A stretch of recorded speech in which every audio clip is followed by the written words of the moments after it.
welcome to episode 7 of Captain's Log. My name is Chris, also known as Rachel Garrett, on sdowiki.org and starbaseutc.com. This week, well, I don't have much news for you, so this will be a rather short show, but let's get started with Trek news.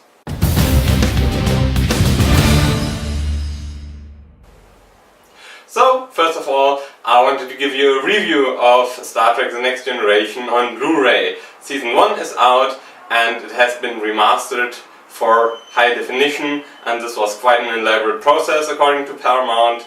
And I've read a lot of good reviews on the web and I wanted to check them out myself and give you my impression of them. Well, guess what? I couldn't get any.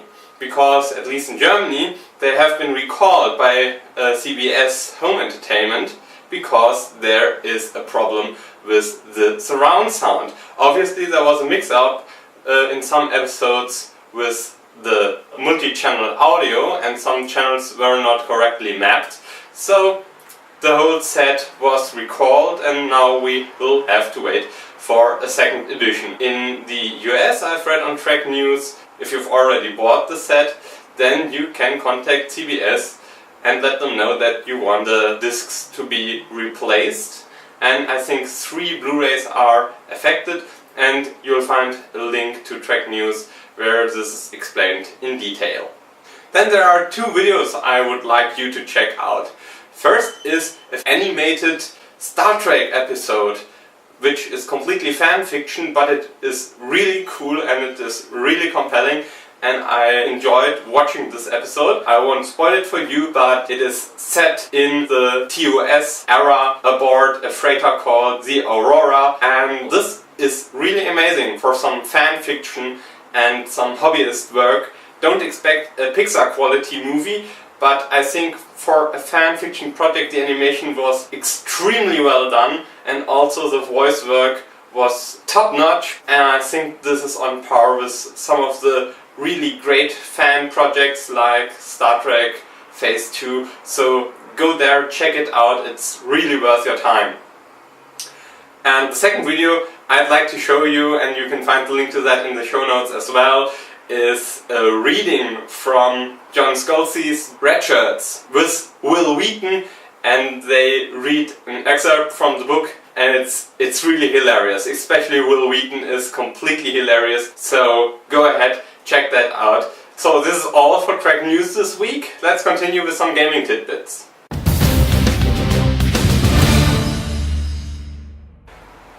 So the biggest news in gaming last week was that Star Wars The Old Republic will introduce a free-to-play model. But different than Star Trek Online, there will be lots of restrictions for these players. Although you can level up to the max rank, there's some content that is not accessible for these free-to-play players, and there are clear benefits for subscribers. So we'll have to see how this pans out, but I think this is clearly a signal for all future MMOs. Even that blockbuster game, Star Wars The Old Republic, which had a strong following when it went live and which had really good reviews, even this massive game backed by Electronic Arts and BioWare cannot sustain a subscription model. And I've read recently that World of Warcraft is basically losing 1 million players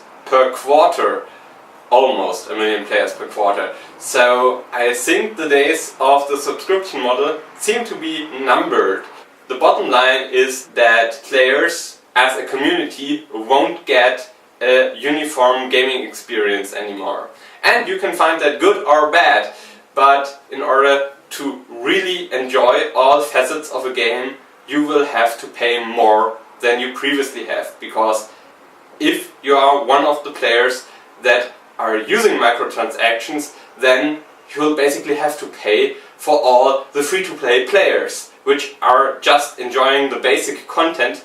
And, well, the minority of players who are willing to pay money for the game, they will have, well, to give more money. you will be able to play fewer games, because in the games where you are willing to pay, you will need to pay more. Again, you can find this good or bad, but in the end we have seen the end of the subscription model. I cannot imagine that another big title, a big AAA title, will be released as a subscription-based MMO in the future, or exclusively subscription-based model in the future anytime soon. So with that, I would like to continue to Stone News, but actually there is not enough going on in Star Trek Online right now to devote an entire segment on that, so I'll skip this for this week. So thanks again for watching. This is all for today. I see you out there, and good night and good luck.